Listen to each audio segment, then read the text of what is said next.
গরু ছাগলের প্রসাব কি পবিত্র? জি, ও তো বুখারী মুসলিমের হাদিস। মাযহাব মানা যাবে কি? মাযহাব মানলে কিয়ামতের মাঠে যদি আল্লাহ বলেন যে ইমাম শাফি তুমি কি কাউকে বলেছিলে যে আমাকে মেনে চলো, তো ইমাম শাফি যদি বলেন না, তখন তোমার কি হবে? বিচারের মাঠে যদি ইমাম আবু হানিফা রাহিমাহুল্লাহকে আল্লাহ বলেন, ইমাম আবু হানিফা তুমি কি কাউকে বলেছিলে আমাকে মেনে চলো, যদি ইমাম আবু হানিফা রাহিমাহুল্লাহ বিচারের মাঠে বলেন না, তাহলে আপনার কি হবে? গাজওয়াউল হিন্দ সম্পর্কে আপনার কি কথা? হিন্দুস্তানে যুদ্ধ হবে, হাদিস নাসাই সহি। আমরা 4 বন্ধু। শেষ হয়েছে তোমার কাজ মাসুম? আমার বাড়ির পাশে হানাফি মসজিদ প্রায়। আমার 4 বন্ধু মরুভূমিতে কেবলা নির্ণয় করতে না পারায় 4 জন 4 দিকে কেবলা মনে করে সলাত আদায় করেছে। কোনো সমস্যা নেই, হয়ে গেছে সলাত। শায়েখ আমি খারাপ কাজ করিলে আমার আম্মু কিছু বলে না। তুমি তোমার মাকে খালা বলে ডাকো, সৎ মা। ইমামের শেষ বৈঠক আর আমার বা মুক্তাদির মধ্যবর্তী বৈঠক, সেক্ষেত্রে মুক্তাদি কি তাশাহুদ? হ্যাঁ, সালাম ফিরা পর্যন্ত মুক্তাদি শব্দ বলতে থাকবে, আত্তাহিয়াত বলবে, দরুদ পড়বে, দোয়া মাসুরা পড়বে। ইমাম যখন সালাম ফিরবে তখন উঠে যাও।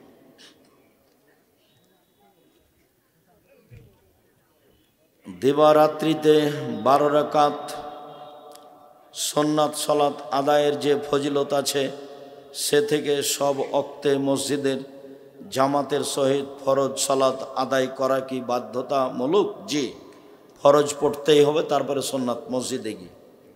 আসসালামু আলাইকুম হুজুর, জুমার দিনে জুমার সালাতের আগে ও পরে সুন্নাত বা নফল কত রাকাত? অন্তত 4 রাকাত, অন্তত 2 রাকাত, পরে 4 রাকাত, আর আগে অন্তত 2 রাকাত, বেশি যে যত পারে। সফররত অবস্থায় কসর কি করতেই হবে? করা উত্তম।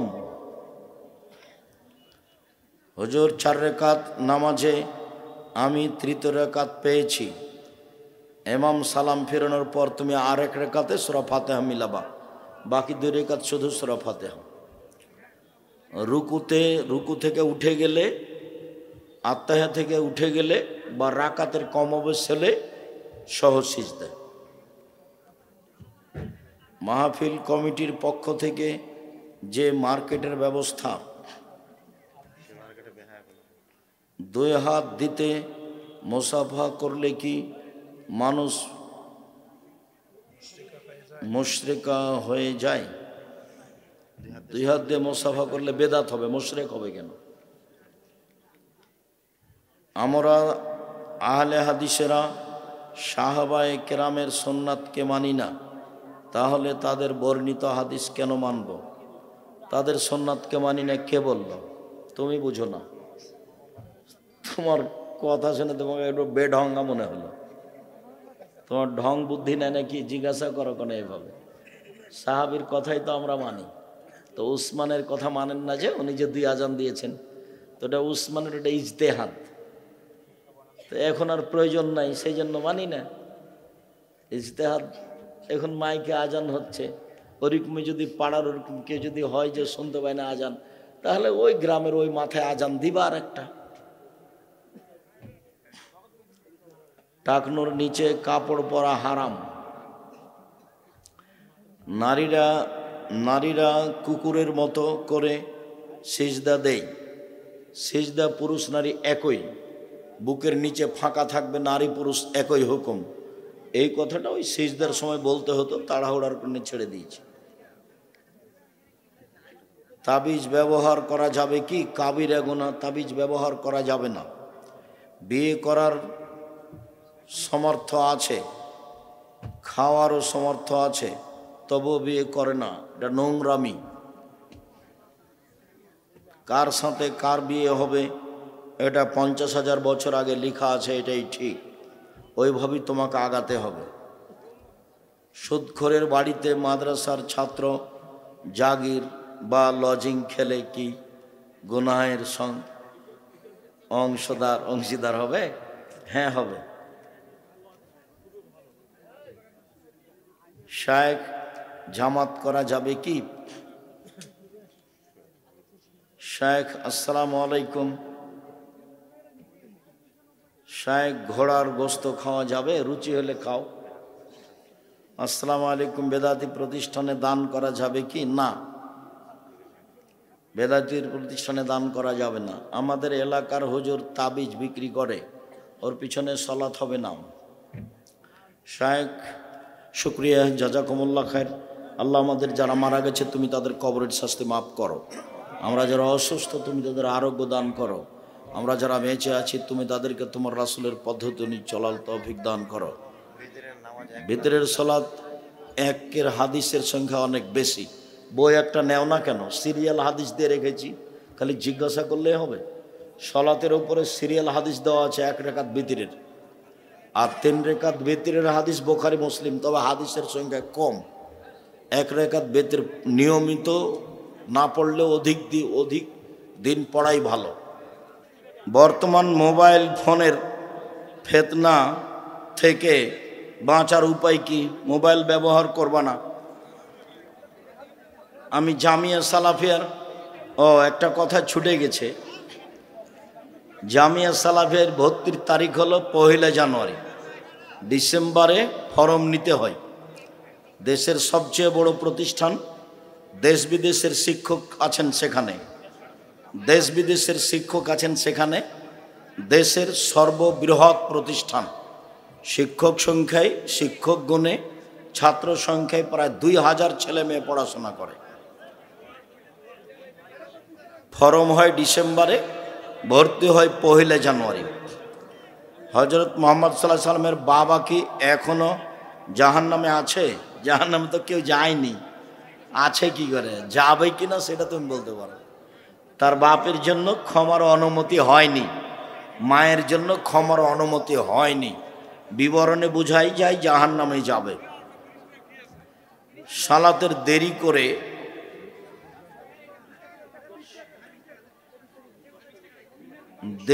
করে এসে রুকু পেলে সেই সালাত গ্রহণযোগ্য হবে কি?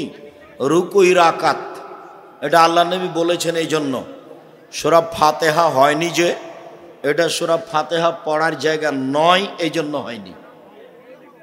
রুকুই রাকাত আল্লাহ নবী বলেছেন। এই জন্য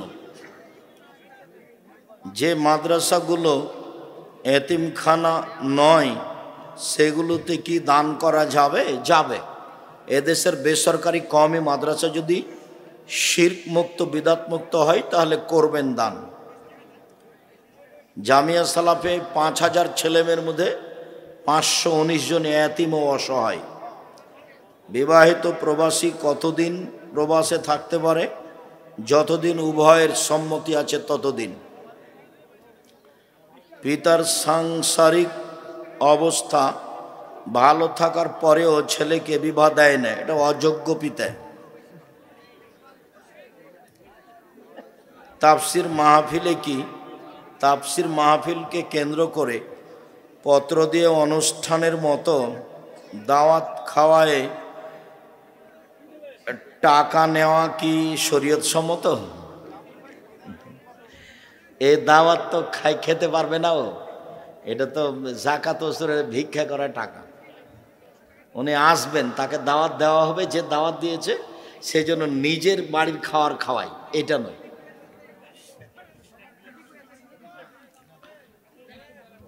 মসজিদের নিচে পুরুষ, মসজিদের উপরে মহিলা সালাত আদায় করতে পারে, কোনো সমস্যা নেই। হিংসা থেকে বাঁচার উপায় কি? খুব ভালো কথা বলেছো তুমি।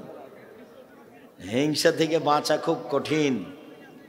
মনটা খোলা রাখবে আর বলবে শয়তানকেও যা পারে তা করুক, তুই আমাকে বিরক্ত করিস না, তুই যা, ওকে যেটা ভালো লাগছে সেটাও করুক, তার ব্যাপারে আমার হিংসা করার কিছু নেই। শয়তানকে বলবো। জান্নাত যাওয়ার সহজ আমল কি? ওই যে সূরা ইখলাস 3 বার পড়া, আয়াতুল কুরসি পড়া। মানুষ আমার উপর জুলুম করে, আমার জমির মাইল ঠেলে আইল ঠেলে একজন ইমানদার লোক, এই হিসেবে আমার করণীয় কি? ও ইমানদার নয়, ও হলো জালেম। আইল ঠেলে যে সে হলো জালেম, জোর করে আইল ঠেলে। মা বাবায়ের সাথে খারাপ আচরণ করি এবং মাঝে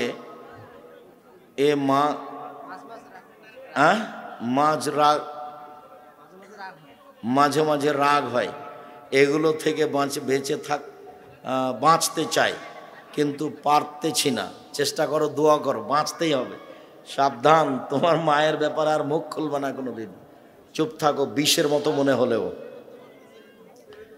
সব সময় রিজিকের টেনশন থাকি, বলবা যে আলহামদুলিল্লাহ, যা আছে আলহামদুলিল্লাহ, তাহলে তোমার টেনশন কমে যাবে। যা আছে আলহামদুলিল্লাহ। আর টেনশন কমানোর জন্য একটা দোয়া আছে, আল্লাহু ইন্নী আউযু বিকা মিনাল হাম্মি ওয়াল হুজনি ওয়াল আজজি ওয়াল কাসলি ওয়াল জুবনি ওয়াল বুখল ওয়া গালাবাতিদ দাইনি ওয়া কাহরির রিজাল। এটা বলবে। আমি যৌতুক নিয়ে বিয়ে করেছি, আপনার ওয়াজ শুনেছি যৌতুকের টাকা তাড়াতাড়ি ফেরত দিতে হবে। আমি যৌতুকের টাকা ফেরত দিতে গেছিলাম, আমার শ্বশুর শাশুড়ি টাকা ফেরত নেয় নাই, বলছে ওই টাকা দিয়ে ব্যবসা করতে। আচ্ছা, তুমি চেষ্টা করো। তো প্রথমেই তোমার ভুল হয়েছে। না না, খুশি হয়ে বলছে মোটর সাইকেল দিয়েছে। ফকিরকে দেয় না খুঁটির সাইকেল, খুশি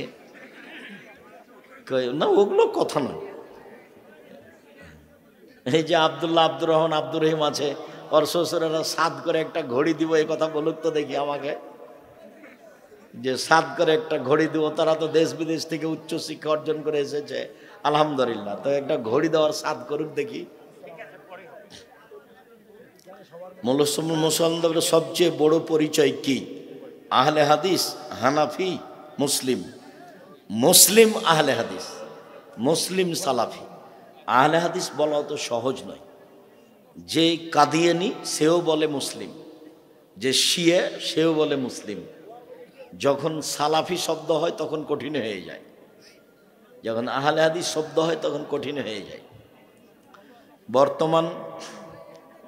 বর্তমান সাধারণ মানুষের চেয়ে অনেক আলেম মাওলানা গীবত করে, একবারে খোলা মাঠে বক্তব্য গীবত করছে। গীবতী হুজুরের ছাড় নেই, হুজুর গেছে। আমি এমন মানুষকে কোনোদিন আলেম বলিনি, বলবো না। আহলে হাদিস ব্যতীত কি কোনো ব্যক্তি জান্নাতে প্রবেশ করবে না? জান্নাতে প্রবেশ না করা আল্লাহর হাতের ব্যাপার। নিজেকে চেষ্টা করতে হবে, আমি ভালো আমল করছি বা করব। সফরে থাকা অবস্থায় গোসল ফরজ হলে পানির ব্যবস্থা না থাকলে তায়াম্মুম করো। আসসালামু আলাইকুম। মাহফিল নামে ছোট ছোট বাচ্চাদেরকে নিয়ে যে টাকা আদায় করছে, এভাবে টাকা আদায় করা হারাম। ওভাবে গাড়ি ঠেকিয়ে টাকা আদায় করবে কেন? নিজেরা টাকা উঠিয়ে করতে পারবে, না হলে বাদ দিবে।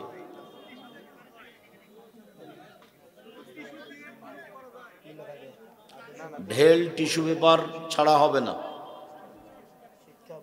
মৃত ব্যক্তিকে সামনে রেখে বক্তব্য দেওয়া হারাম, নাজায়েজ, বিদাত।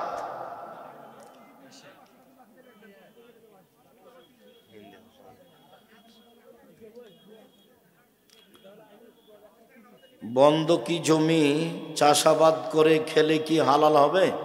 বন্ধক হারাম। লিজ জায়েজ, খেয়ে শেষ। ভাড়া জায়েজ। কোনো ব্যক্তি মৃত্যুবরণ করলে মাইকে এলান করা যাবে না। আমাদের এদিকে মাহফিলের কমিটি কসমেটিক দোকান নিষিদ্ধ করে না, করতে হবে, আমাদেরও করতে হবে। মৃত ব্যক্তিকে কোন দিক দিয়ে নামাতে হবে? যেদিকে পা থাকে সেদিক দিয়ে, যেদিকে পা থাকে সেদিক দিয়ে, দক্ষিণ দিক দিয়ে। ইবলিস আল্লাহ তাআলার লম্বা করে লিখেছেন, তো সেই জন্য পড়া হলো না। হুজুর রাসূল